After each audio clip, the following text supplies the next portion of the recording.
अस्सलामुअलैकुम। आपका teacher sir Khurram Kashan जो हैं वो आज लॉ ऑफ डिमांड के बारे में डिस्कस करेंगे। ये मेरी पहली वीडियो है और मैं चाहता हूँ कि मेरे इकनॉमिक्स के स्टूडेंट्स जो हैं वो इस वीडियो से ज़्यादा फ़ायदा उठाएं। तो स्टार्ट करते हैं। लॉ ऑफ डिमांड क्या होता है, क्या कॉन्सेप्ट है इसका। बिस्मिल्लाहिर्रहमानिर्रहीम। तो देखिएगा, मैंने जैसे कि यहाँ पे वाइट बोर्ड का इस्तेमाल किया है। देखिए, लॉ ऑफ डिमांड को एक्सप्लेन करने के लिए हमें सबसे पहले समझना होगा कि नीड क्या होती है, एक इंसान की नीड क्या होती है। फिर उसके बाद नीड ही आगे जाके वांट बनती है, फिर वांट से demand and then quantity demand तक हम पहुँचते हैं। आपके सामने मैंने एक छोटा वाइट बोर्ड इस्तेमाल किया है जिसमें ये मेंशन किया है कि need is the first thing a person has with him. Need क्या होती है? सर्वाइवल ऑफ लाइफ होती है। सर्वाइवल ऑफ लाइफ से मुराद ये है कि आप नीड के बगैर ज़िंदा नहीं रह सकते। आपको हर हाल में अपनी नीड को पूरा करना है। नीड क्या होती है? जो आपको हर हालत में चाहिए। For example, food, shelter, clothing, education, health, ये हर हालत में आपको चाहिए। इसके बगैर आप सरवाइव नहीं कर सकते। तो इसलिए इंसान की ज़िंदगी में सबसे इम्पॉर्टेंट चीज़ क्या है? नीड। और नीड क्या है? जो कि necessary for the survival of life. Necessary for the survival of life. उसके बाद जब नीड आपकी पूरी हो जाती है तो वही चीज़ कन्वर्ट होती है वांट्स में। किस तरह? देखें, वांट्स जो है वो क्या होती हैं? जब नीड आपकी पूरी हो जाती हैं तो नीड के साथ साथ, यानी आप एक चीज़ हासिल कर चुके हैं, अब आप चाहते हैं कि उससे बेहतर हो। फॉर एग्जाम्पल, आपके पास फूड है लेकिन आप चाहते हैं कि बेटर फूड हो। आपके पास क्लोथिंग है, आप चाहते हैं कि बेटर क्लोथिंग हो।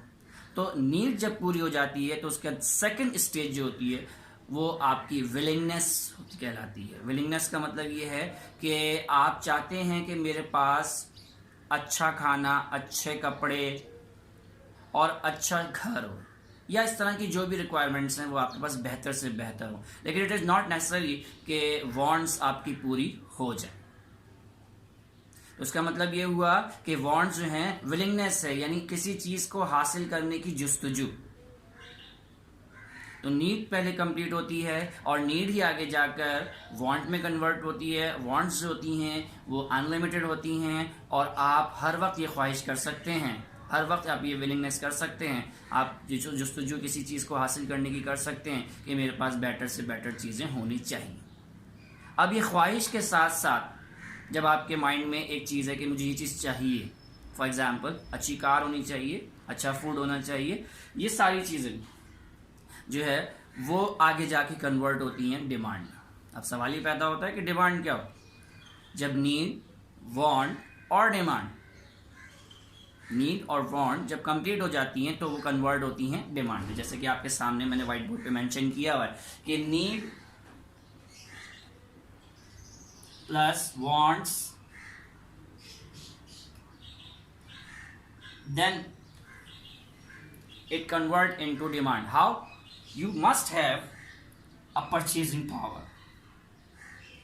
Purchasing power यानी इसका मतलब ये हुआ कि अगर आपके पास किसी चीज़ को खरीदने की इस्तिताअत मौजूद है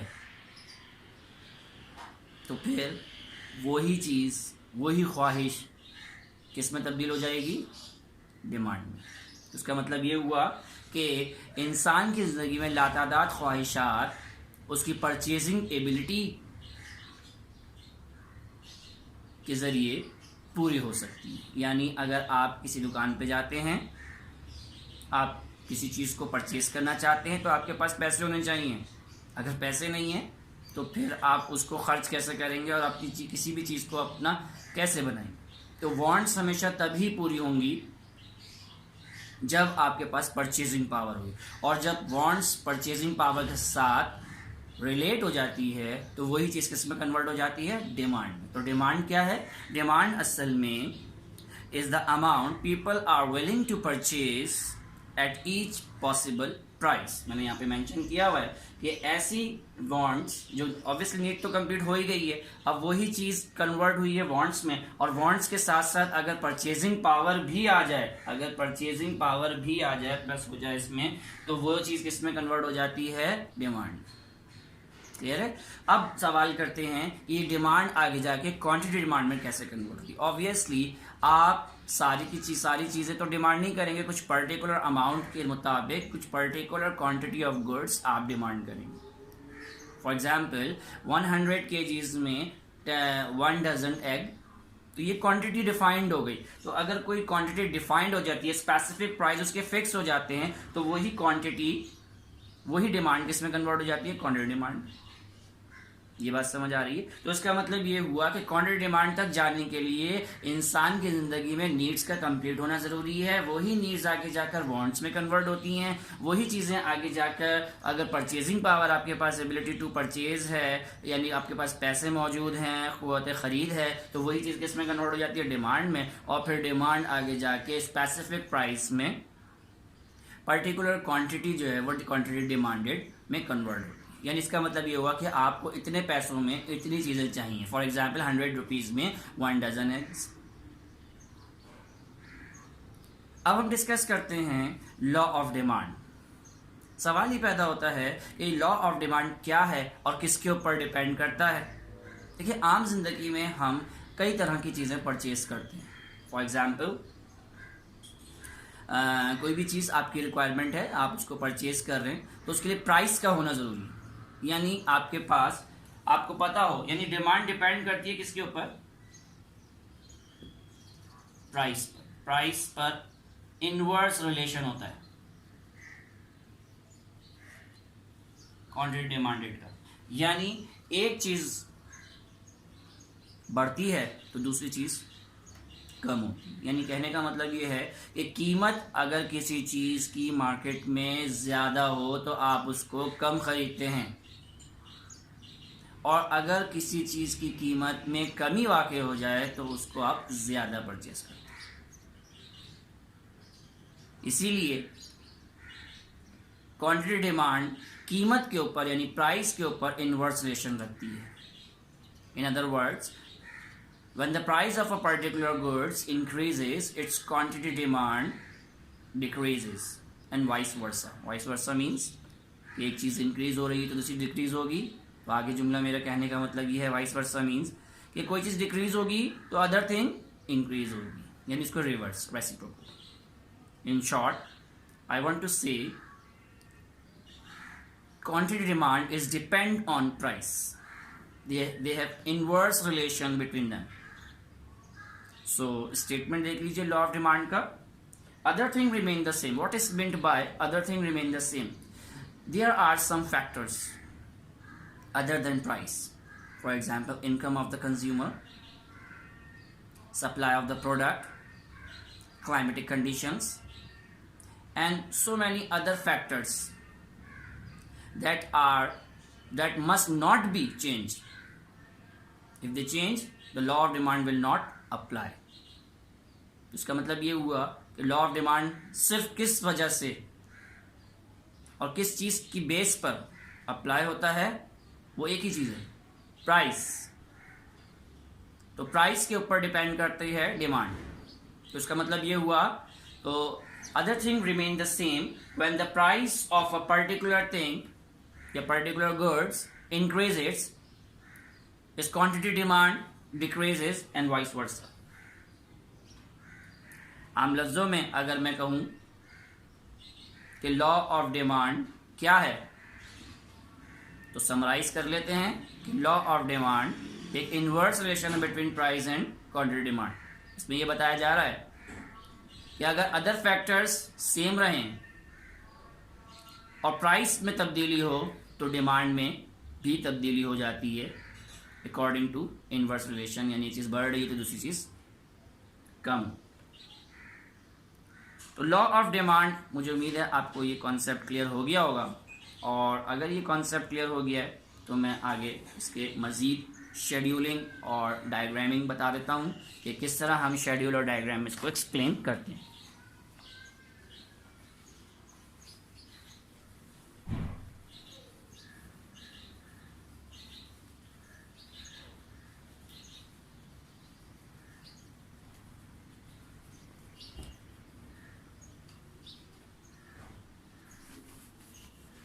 अभी मैंने आपको बताया कि लॉ ऑफ डिमांड क्या है।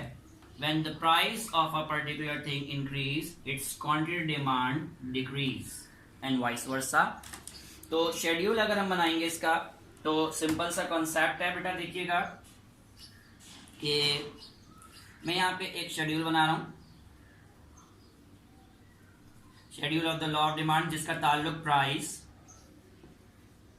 और क्वांटिटी डिमांडेड से है। इसको हम Q से डिनोट कर लेते हैं, प्राइस को P से डिनोट कर लेते हैं। आप देख रहे हैं कि कीमत जो है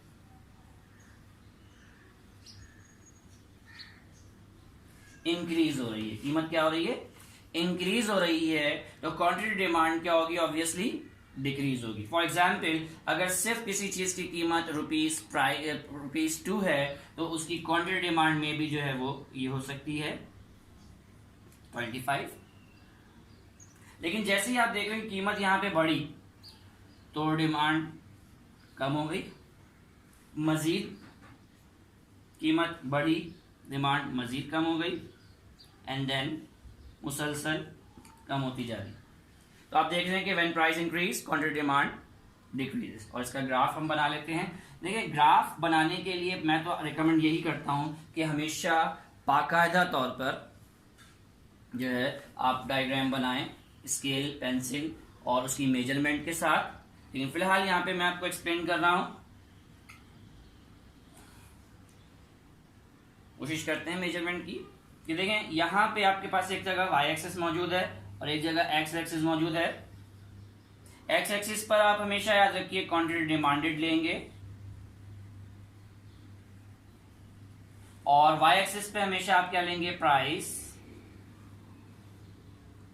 अब देखें, प्राइस जो है हमने क्या लेंगे? 2, 4, 6, 8, 10। तो 0 के बाद हम स्टार्ट करेंगे 2 से।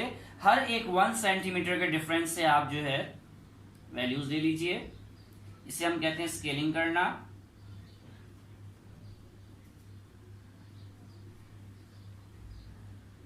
इसी तरह एक्स एक्सिस पर आप क्वांटिटी डिमांड लेंगे। आप देख रहे हैं कि क्वांटिटी डिमांड में मैंने जो वैल्यूज ली हैं वो 5 के डिफरेंसेस से ली हैं।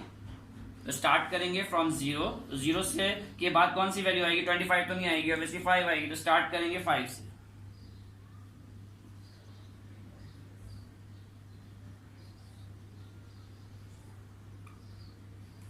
तो आप देख रहे हैं कि मैंने यहां पर स्केलिंग कर दी है। अब हम प्लॉटिंग करेंगे।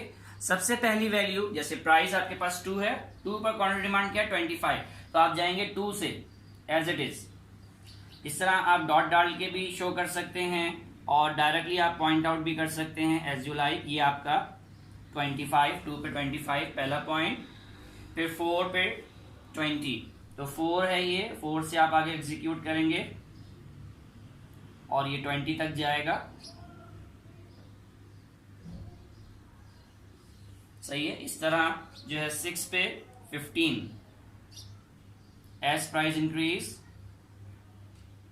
Quantity demand decreases. आप देख रहे हैं कि प्राइस ऊपर की तरफ जा रही है, इंक्रीज हो रही है, तो डिमांड क्या हो रही है? कॉन्ट्रैक्ट हो रही है, डिक्रीज हो रही है। अब आप देख रहे हैं कि 8 पर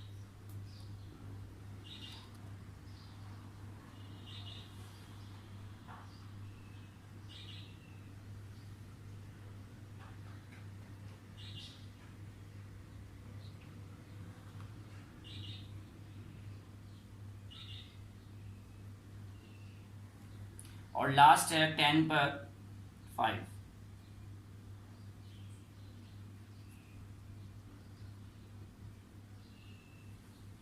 तो आप देख रहे हैं कि ये सारे पॉइंट्स अब जॉटेड डाउन कर लेंगे हम। तो एक लाइन ड्रॉ हो रही है, स्ट्रेट लाइन ड्रॉ हो रही है। तकरीबन ये स्ट्रेट लाइन ड्रॉ होगी फ्रॉम लेफ्ट टू राइट। सही है। ये जो आपके पास लाइन ड्रॉ हो रही है इसे हम कहेंगे डिमांड कर्व, बी से जाहिर करेंगे। और इस डिमांड कर्व को हम स्ट्रेट बिल्कुल कोशिश करेंगे स्केल की मदद से हम बनाएं इसको। सही है। और ये शो कर रहा है कि when price increase quantity demand decrease. तो ये slope downward from left to right show कर रहा है, नेगेटिव स्लोप शो कर रहा है। वो यही शो कर रहा है कि जब भी प्राइस बढ़ेगी तो डिमांड कम हो जाएगी। ये जेन्युइन सी बात है कि जब आप कीमतें ज़्यादा हो जाती हैं तो लोग थोड़ा कम खरीदते हैं, और जब कीमतें कम हो जाती हैं तो ज़्यादा परचेज करते हैं। तो ये आज का लेक्चर था लॉ ऑफ डिमांड। मुझे उम्मीद है कि आपको ये बहुत अच्छी तरह समझ आया होगा, और अगर कोई क्यूरी है तो आप कमेंट्स में मेंशन कर सकते हैं। Thank you very much.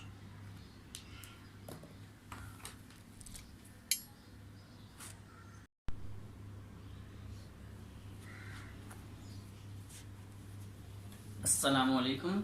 आज का दूसरा लेक्चर जो है, मेरा टॉपिक वो है लॉ ऑफ सप्लाई। जैसे कि मैंने पिछले लेक्चर में लॉ ऑफ डिमांड को एक्सप्लेन किया, और लॉ ऑफ डिमांड को एक्सप्लेन करने से पहले मैंने आपको बताया कि नीड क्या होती है, वांट क्या होती है, एंड डिमांड क्या होती है, क्वांटिटी डिमांड क्या होती है। तो इस लेक्चर में मैं आपको सप्लाई के बारे में बताऊंगा, लॉ ऑफ सप्लाई। देखें, बेसिकली लॉ ऑफ सप्लाई जो है वो प्रोड्यूसर पॉइंट ऑफ व्यू से जो है वो ऑब्जर्व किया जाता है। जैसे कि एक प्रोड्यूसर कोई प्रोडक्ट बनाता है तो वो क्यों बनाए, कब बनाए ज़्यादा, तो जब कीमत ज़्यादा होगी तो वो ज़्यादा बनाएगा, और जब कीमत कम होगी तो वो कम बनाएगा। लेकिन इस बात को समझने के लिए सबसे पहले मैं आपको एक कॉन्सेप्ट क्लियर कर रहा हूँ, और वो कॉन्सेप्ट है स्टॉक, उसके बाद सप्लाई, और फिर क्वान्टिटी सप्लाई क्या हो। देखें, नॉर्मली प्रोड्यूसर्स के पास जब गुड्स प्रोड्यूस हो जाती हैं, जब वो प्रोड्यूस कर लेता है तो उसके पास स्टॉक तो मौजूद होता है, लेकिन इट इज नॉट नेसेसरी कि फौरन वो बेचना शुरू कर दे। उसकी मर्जी कि वो जब चाहे मार्केट में लेकर आए, यानी लॉन्चिंग जो है वो बाद में हो सकती है प्रोडक्ट की। तो जैसे कि मैंने यहाँ पे आपको एक्सप्लेन किया कि स्टॉक क्या है, तो स्टॉक जो है बिजनेसमैन के पास वो क्वांटिटी है जो कि प्रोड्यूस हो चुकी है, मौजूद है, लेकिन अभी उसने सेल के लिए प्रेजेंट नहीं की है।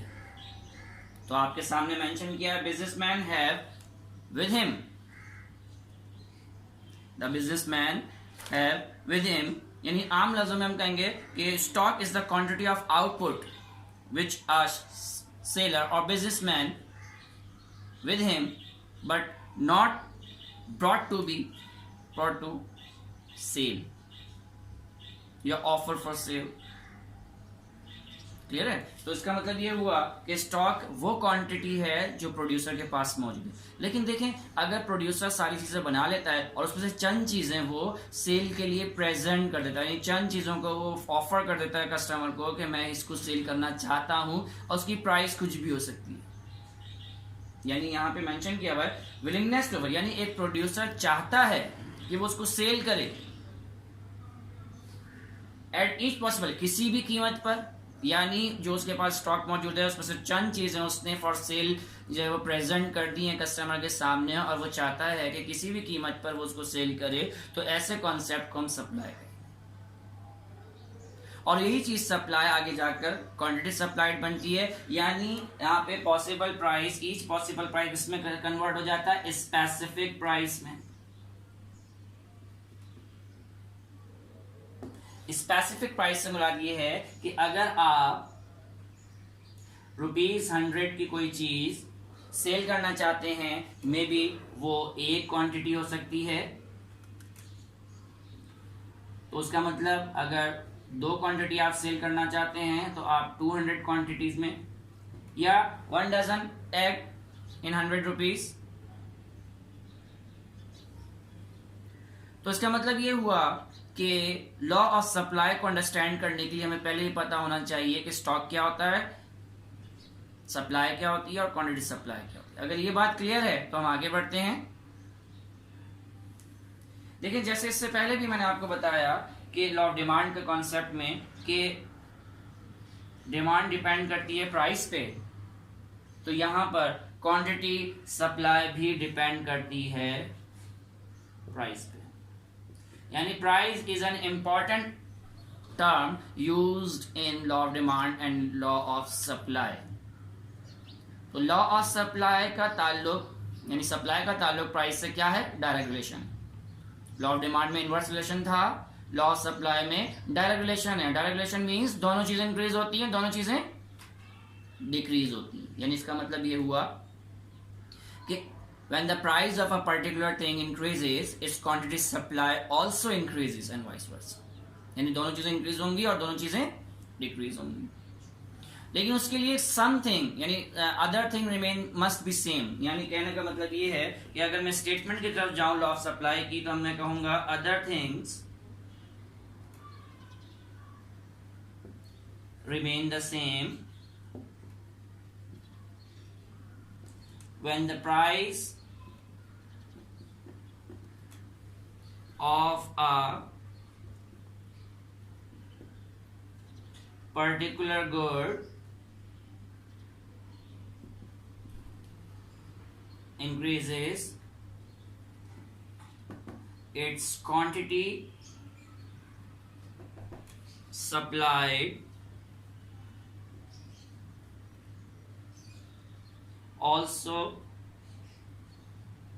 increases and vice versa. बहुत करीब स्टेटमेंट है लॉ ऑफ डिमांड के। सिर्फ फर्क क्या है कि लॉ ऑफ डिमांड में प्राइस कम होती है तो क्वांटिटी डिमांड बढ़ती है। लॉ ऑफ सप्लाई में when price increase quantity supply also increase and vice versa. तो यहाँ पे मैं एक्सप्लेन करना चाहूंगा कि अगर किसी भी चीज की कीमत में इजाफा होता है तो उसकी सप्लाई प्रोड्यूसर बढ़ा देता है, वो चाहता है ज्यादा प्रॉफिट अर्न करे, ज्यादा चीजें सेल हो इस वजह से। ठीक है, तो इस स्टेटमेंट को हम मजीद आगे लेके चलते हैं। मैं आपको यहाँ पे शेड्यूल और डायग्राम एक्सप्लेन कर देता हूँ। इसके बाद दूसरा स्टेप है हमारा।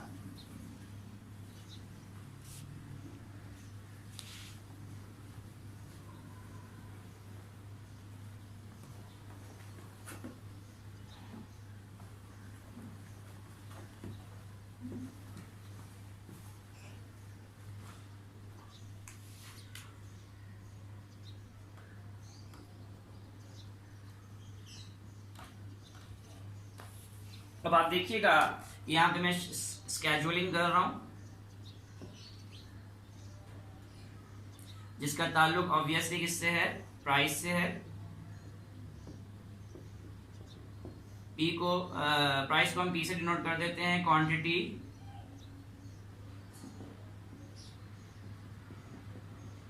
सप्लाइड को क्यू एस से डिनोट कर देते हैं। अब आप देख रहे हैं कि किसी भी चीज की कीमत में इजाफा हो रहा है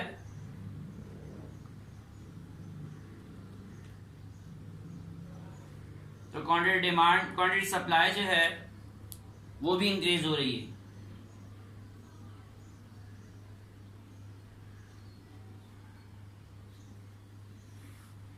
When price increase, quantity supply also increase. When price decrease, quantity supply also decrease. तो इसका मतलब ये हुआ कि प्राइस का ताल्लुक जो है वो इस तरह है कुछ क्वांटिटी सप्लाई से, और इनवर्स रिलेशन नहीं बल्कि डायरेक्ट रिलेशन।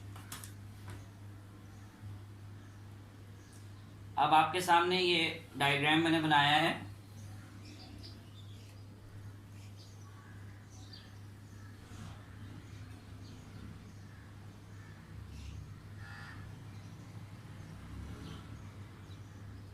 हमेशा प्राइस हम वाई एक्सिस पे लेते हैं, क्वांटिटी सप्लाइड एक्स एक्सिस पे। एक सेंटीमीटर के डिफरेंस से आप प्लॉटिंग कर लिए स्केलिंग कर लें।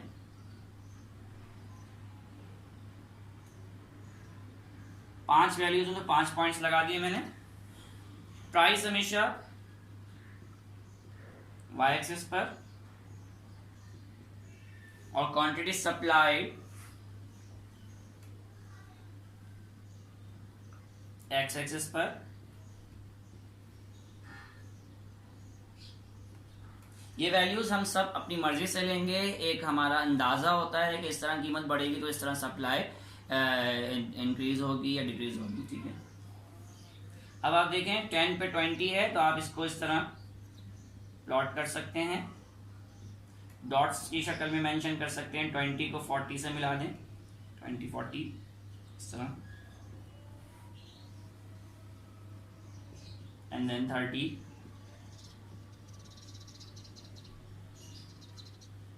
एंड देन 40 80 से मिलेगा, क्योंकि हर चीज़ प्राइस की वजह से इंक्रीज हो रही है। सप्लाईज की 50 और क्वांटिटी अब आप इसको ज्वाइन कर दें। ये जो अपवर्ड लाइन बनी है इसको एस से डिनोट कर दें। ये लाइन क्या कहलाएगी? Supply curve. तो लॉ ऑफ सप्लाई में आपने देखा when the price increase quantity supply also increase. From left to right अगर आप फोकस करें तो जैसे जैसे कीमत बढ़ती जा रही है सप्लाई भी बढ़ती जा रही है। तो ये पॉइंट्स शो कर रहे हैं supply increase from left to right. तो इसका मतलब ये हुआ कि लॉ ऑफ सप्लाई का कर्व जो होता है वो हमेशा क्या होता है? अपवर्ड डायरेक्शन में होता है, फ्रॉम लेफ्ट टू राइट। ठीक है, तो इसका क्या मतलब हुआ? लॉ ऑफ सप्लाई इस चीज़ को मेंशन कर रहा है कि अगर किसी भी चीज़ की कीमत में इजाफा होता है तो प्रोड्यूसर उसकी सप्लाई बढ़ा देता है, मार्केट में उसकी सप्लाई बढ़ जाती है। और अगर फ़र्ज़ करें किसी भी कीमत में, किसी भी चीज़ की कीमत में कमी होती है तो उसकी सप्लाई भी कम हो जाए। उसकी बेसिक रीज़न क्या है कि प्रोड्यूसर चाहता है कि जब कीमतें ज़्यादा हों तो उससे ज़्यादा प्रॉफिट हो, ज़्यादा क्वांटिटी ऑफ गुड्स उसकी ले। इसमें भी एक कॉन्सेप्ट है other thing remain the same, यानी other factor must be same. और अदर फैक्टर्स क्या है? क्लाइमेटिक कंडीशन सेम होनी चाहिए, product cost of production, factors of production की जो प्राइसेस हैं वो जो है वो सेम हो, उसमें तब्दीली ना हो। इसी तरह जो टेक्नोलॉजी है या टेक्निक्स ऑफ प्रोडक्शन है वो सब सेम रहें। ये सारी चीज़ें अगर सेम रहेंगी तो लॉ ऑफ सप्लाई अप्लाई होगा, अदरवाइज नहीं होगा, क्योंकि सिर्फ और सिर्फ डिमांड हो या सप्लाई हो, they are all depend on price. तो ये मेरा लॉ ऑफ सप्लाई का लेक्चर था, इसको देख लीजिए। इंशाल्लाह लॉ ऑफ डिमांड और लॉ ऑफ सप्लाई पेपर का हिस्सा होते हैं और इसमें से मोस्ट ऑफ द टॉपिक्स जो हैं वो पेपर में आते हैं, तो इसलिए इसको बहुत अच्छी तरह प्रिपेयर करके जाइए। Thank you very much.